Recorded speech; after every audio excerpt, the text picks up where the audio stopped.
3.0 might be rough, boys. I am not gonna lie to you. So I just got done watching the 3.0 live stream. I stayed up way too late last night. I didn't actually get to watch it on release, so I went back and watched it because I normally make videos on everything that's gonna happen, and that's what we're gonna do in this video today. I'm gonna go over everything that happened, but honestly, guys, I don't know if you feel the same. If you've watched the live stream, I felt kind of underwhelmed. Like, I feel like they did a lot of things that are just bad in this. I don't know. I don't know. We're gonna talk about it, guys, okay? So if you guys haven't watched the live stream yet, let's first go over everything that we're getting in the live stream, and then I'll go over my thoughts after that. So first of all, we're obviously getting the new land of Amorphous, and we're getting a new Trailblazer story on top of that. The Trailblazer story, it looks like it could be good. Realistically, what I want from this story, guys, is I want to be able to have some type of stakes to it, right? I don't want it to be some cookie cutter stuff like we've had in the past, right? I think the trailer makes it look really good. I've been really hyped for 3.0. I think 3.0 could revitalize the game, but at the end of the day, it depends on what they actually do within the story to make that happen. I think that Pinnacle had some great story beats, and then also Pinnacle had some story beats as well. So hopefully it does stay consistent. Hopefully it can stay consistent, so this can be one of the better stories that we have. I think this has the opportunity to be one of the best stories that we've gotten in Honkai Star Rail to date. Not really staying on that topic for too long. Obviously, we got 3 new characters added to the game. Well, one character that's being changed and gonna cook over probably some super break people, but we don't care about that here at HoYoverse, surely. And yes, I know you're gonna hear me hate on this shit throughout the whole thing and give my opinions. I'm gonna give you my full thoughts at the end of the video, so just wait for that, guys. Come on, give me that at least. So guys, back to the characters. We got Herta, the Herta, you could say, right? And the Herta looks absolutely cracked. She looks absolutely amazing. The Herta, what she's gonna be doing, guys, the basic and simple breakdown is she's gonna be putting these interpretation stacks on the enemy with just about every single one of her attacks. Then your allies are also able to put these interpretation stacks on these enemies. Now, what these stacks are doing is actually going to be increasing the amount of damage that the Herta is able to do, especially with her enhanced skill attack. So the more stacks you have with this, the more damage she's able to do. And whenever you use that enhanced skill attack, she'll be targeting one enemy, consuming all the stacks on that one enemy, and then doing damage to all enemies based off of the stacks you have on that enemy. So it's kind of working to how Black Swan would work with DOT. You basically have the enemy with all the dot stacks on them, or all the Arcana stacks on them, and then doing the massive amount of damage to that one enemy, whereas this is going to be affecting every single enemy on the field. So then you might ask, well, what happens if my main boss doesn't have the stacks? Well, that's easy, guys. All you do is activate your ultimate move. It'll be converging the stacks from other allies onto your one main elite target. Basically, it's going to be RNG still, but it will be focusing more so on putting these stacks on the elite level enemy. And then obviously, like I mentioned before, guys, running her on a team with another erudition character is really going to help her out, because not only does it increase the amount of stacks you're getting on the enemy, it's also going to be increasing the amount of damage you're doing with the Herta herself. Because if you run her on a team with another erudition character, you are going to be getting a damage increase. So this is going to be really good as well. This works similar to how Acheron would work with inhility characters. Now let's hop into number 2 character. We got Agalia. Maybe that's how you say the name. I'm bad with names, but we all knew that already. She's going to be a Lightning Remembrance character, and what her basic kit's going to be, guys, is she is going to be bringing in a summon, right? A Memo Sprite, if you will. This Memo Sprite's damage is going to be dependent on the amount of attack that your Agalia has, and the amount of speed it has. And basically, every time you do an action, it will be increasing their speed. And like I said, the more speed, the more damage you're going to do. But how do you get this Memo Sprite in the field? That's easy enough, guys. Just by activating Agalia's skill move. This will be summoning a Memo Sprite onto the field, and then you'll be having that synergistic combo between you and your Memo Sprite. And how the Memo Sprite works is basically how Topaz works, right? You target one enemy, you put a debuff on that enemy, like Proof of Debt, and then Noombi would attack that enemy. It's same thing with your Memo Sprite here. It will be attacking that one enemy that you set the target up on. So keep that in mind for who you're targeting. Normally you'd put it on your biggest, juiciest boss you have, and then keep doing damage to it, right? Now, she does have an enhanced basic attack, which basically combines the attack of your Memo Sprite and Agalia as well. And this will be doing an increased amount of damage compared to if they were to attack on their own. Her ultimate move does something very similar as well, guys. Whenever you activate the ultimate move, it'll basically be putting them both together in the same turn, and they can activate this combo yet again. And then finally, guys, we got the new Remembrance Trailblazer. 07's in the comment section down below for all those Harmony MC users. You might just be cooked, because what this new character is going to do is, first of all, they have a Memo Sprite named Mim, I think the name is of it. But what they're going to be doing, guys, is basically the whole kit and caboodle here is targeting one ally, buffing that ally by advancing their action forward and giving them true damage. You're basically ignoring really anything on the enemy and just doing an absolute buku's amount of damage to the enemy. So, I mean, honestly, does this power creep super break? I don't know. I don't have access to actually test this yet, so I don't know if this necessarily power creeps super break in any way, but this could be the downfall of break, guys. So just prepare if you have prepared for break already, right? So good luck on that end. But now is where we get into one thing that I really dislike about this update, and that's going to be the banners, guys. The banners, holy, are they trying to squeeze your wallet dry? Yo, ZZZ, I don't know what's been happening with HoYoverse, but we all know if you look at the gacha revenue charts, their revenue is down, and my god, they are trying to capitalize on 3.0 and having all these players come back to the game, right? They're releasing your new characters, obviously, and not one, not two, but 3 rerun banners for each patch. Bro, your wallet is done, okay? And these banners are going to be Ling Sha, which is great, Fei Zhao, which is great, and Jade, which is great for the Herda. This is all going to be on Phase 1. And we haven't even talked about Phase 2 yet, which is going to be Booty Hill, Robin, and Silverwolf, which is, that's probably an easy skip. And I'm not going to lie to you guys, I absolutely hate that they're doing this. This creates such big FOMO. Like, Ling Sha just got her banner, bro. Come on. Fei Zhao just got her banner. Come on. Like, this creates so much FOMO. It's unreal. It's going to make people try to pull out of their wallets to do this. You see what they're doing here, right? I hate that they have 3 fucking rerun banners. You know what they should do? You know what they should do, right? You know, this is a wild fucking take here. Maybe you don't release as many 5-star fucking characters every goddamn patch, and maybe give us some more prevalent 4-star characters. I had people in my last video telling me, oh, you don't need new 4-stars. They're not going to be as prevalent. Fuck that. Give us new fucking 4, because the 4-stars here are dog shit, bro, for the most part. Dog shit. Phase 1, we have Natasha, Asta, and who else? Moze. Moze being the best there. Bro, what are you doing with Asta and Natasha at this point, this late in the game? Come on now. Number 2, guys, on Phase 2, it gets a little bit better. You're getting Ting Yun, Hana, and Su. I mean, honestly, is that really even that much better? Ting Yun being the best? Come on, man. We need new goddamn 4-stars, or buff the 4-stars we already have in the game, bro. Come on.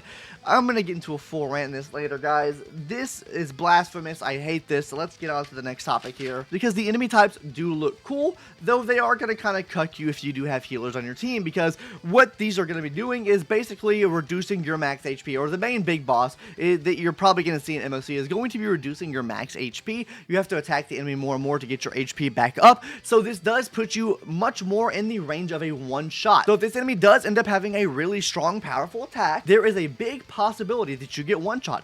Maybe Bailu makes a comeback here, because if you're getting one-shot, then what's the point of even having a healer on the team? Why not just have someone that's a shielder on the team that's able to tank all that damage that you would take anyways without even touching your HP bar? So this does make shield characters more prevalent, or preservation characters more prevalent now.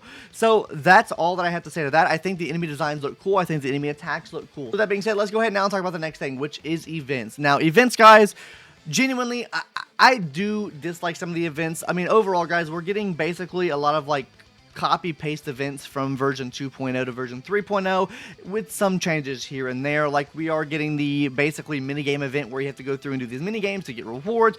We had something very similar in 2.0 when it released, or the 2.0 era at some point. We're also going to be getting the Find the Books event, which is basically just like 2.0, where you basically have to defeat all the new enemies in the game to get rewards. That's another event. I think that's fine to have. That basically incentivizes you to go through and actually explore and defeat these enemies in world versus going outside of the world and defeating them like in in-game game modes and stuff like that. I'm fine with this being an event. And then we're getting the Find the Scrolls event as well, which is also very similar to something we got in 2.0 as well, where basically it's just a new spin on combat. You have buffs, you have debuffs, you go through, you get as high a score as possible, and then you win. I mean, like, this, I think these events are fine. Don't get me wrong. Do I think they could be innovated upon? Sure. But we'll talk about that later in the video. Now, guys, let me go ahead and talk about the rewards we're getting, which is 10 pulls, 10 pulls, and 1 reroll dice. I guess. I mean, 20 pulls. Free pulls? 20 free pulls? Honestly, with the amount of banners they're releasing, I feel like we should get a lot more than 20 free fucking pulls. But that's beyond me, right? Surely, 20 pulls is good enough for you guys, right? And then finally, a new free skin, guys. March 7th is getting a free skin. Yippee! But unfortunately, it's only for the preservation unit.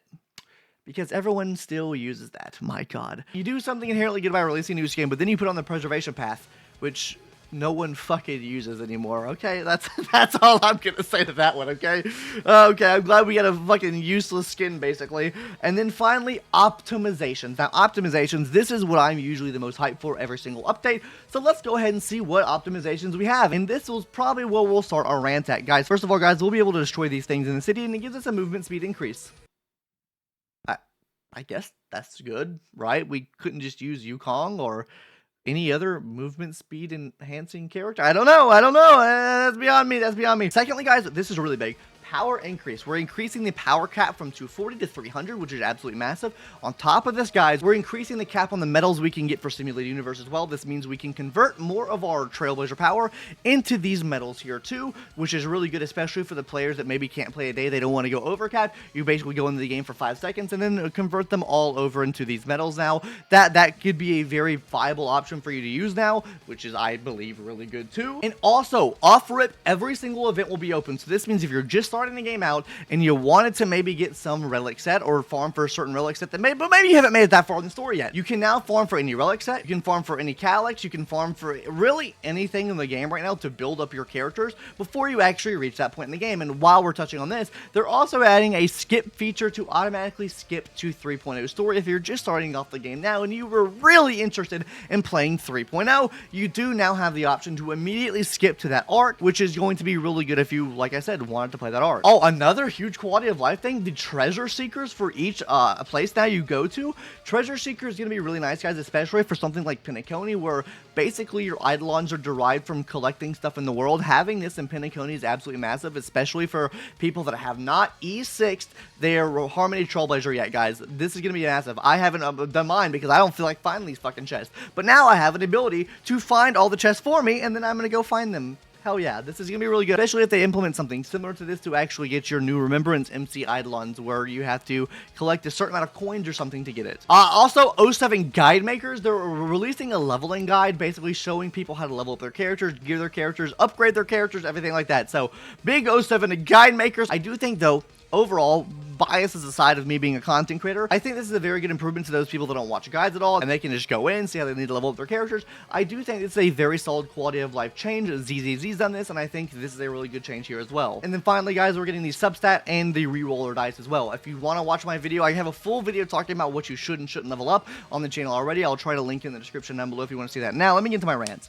First of all, movement speed buff, I didn't care about that. Is that really quality of life? I mean, I could just use a character and do that anyways, and then we also just TP most of the part around the map to get there. I mean, for initial exploration, sure, maybe that's fine, but other than that, I don't know too much about that. Secondly, guys, free skin on a useless fucking character, okay? Now, I know people are going to come in the comment section, March 7th, preservation is not useless. Fuck off. Who's using her in in-game game mode these days? You're barely going to see the fucking skin. Give us a skin that we can actually use as prevalent to the content today. Maybe give us a skin for someone like Trailblazer. Maybe give us a skin for someone like Hunt March 7th. Goddamn, like, can we not use this skin on Hunt March 7th? Like, why would that not be in the realm of possible? It's still March 7th, man. Like, can we just not use it on her? Like, it'd be so much cooler and a lot more people would use her then. The events just feel really copy and pasted. Like, I wanted a more unique events. Like, you've already done all this revamping to ZZZ, so I know it's possible. We can get new events that are very unique to the game. Like, I mean, I thoroughly enjoyed the event that we got where we had to customize our car within HSR, right? Where we had to customize a room, right? It was like a little, like a Balatro event, kind of. I really enjoyed that. I just want new unique events. Now, don't get me wrong. I think when they add in the event with the mini games and stuff like that, I think that's fine to an extent, because if they add in completely new feeling mini games, that can be fine just for the event process. But then if they add it into the story of needing to do this to get more stellar jades, it just kind of gets boring and bland, right? Because generally you're probably going to have to play these types of events where you're exploring the world and stuff like that, and you're just having to do extra of it now, which, I mean, it's fine for one event. Hopefully they don't reuse it. They didn't reuse it in 2.0, so I don't expect them to reuse it in 3.0. Overall, just really would wish for more unique events. That was one of the main gripes that I had in my previous video, talking about basically all my gripes with Honkai Star Rail, right? right? Please, new, unique events. That's all I want. And also, with the banner thing, I just feel like that's nonsensical. That is not free-to-play friendly at all. It doesn't help free-to-play players out that much, because now you're putting them in a rock and a hard place between summoning for Fei Zhao, Ling Sha, or Robin, like some of the top-tier meta units, all back-to-back. Can we not space these motherfuckers out? Like, damn, shit. Fuck, dude, that's annoying. I hate when they do that. And you only have 14 days. You only have 14 days to summon for these motherfuckers. So, I mean, like, 14 days, you didn't get enough pulls. Hey, on to the next one. Let's go. Wrap it up, gamers. Go ahead and swipe that fucking credit card. Yo, we might just do a reset in the shop. I don't know. We can get double rewards. Let's fucking go, dude. Fucking buy that shit. Double fucking $100 pack. Fuck yeah. Like, I hate that shit. I fucking hate it. I hate it. I hate it so fucking much. We couldn't add a new fucking 4-star in the game. That's for damn sure. We can fucking stack the goddamn 5-stars on every fucking patch. We can stack the goddamn rerun banners every fucking patch, but we can't get a goddamn 4-star. What the fuck is that? Anyways, I don't want to hear the cope at the comment section, but we are getting a new path of Trailblazer. Yes, and you're also removing a fucking path of Trailblazer as well, because you can't run them on multiple goddamn teams. Okay, I fucking hate that cope. I fucking hate that cope. That is the stupidest shit I've ever heard in my life.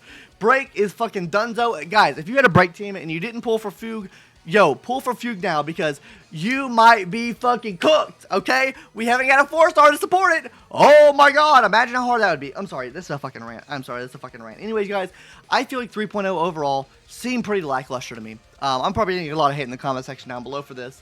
I'll probably get a lot of dislikes. I'll probably get a lot of shit comments. I don't care. That's how I felt on the update. You're probably telling me, oh, if you don't like it, then don't play it. Fuck you. I like this game. That's why I'm criticizing it. Criticism is good for games. This did not feel good to me. Let me know your thoughts in the comment section down below. Anyways, guys, that's going to do it. My rant's over now. The Herd of Build guide will be out tonight or tomorrow. I don't know yet. Anyways, guys, see you later. Bye.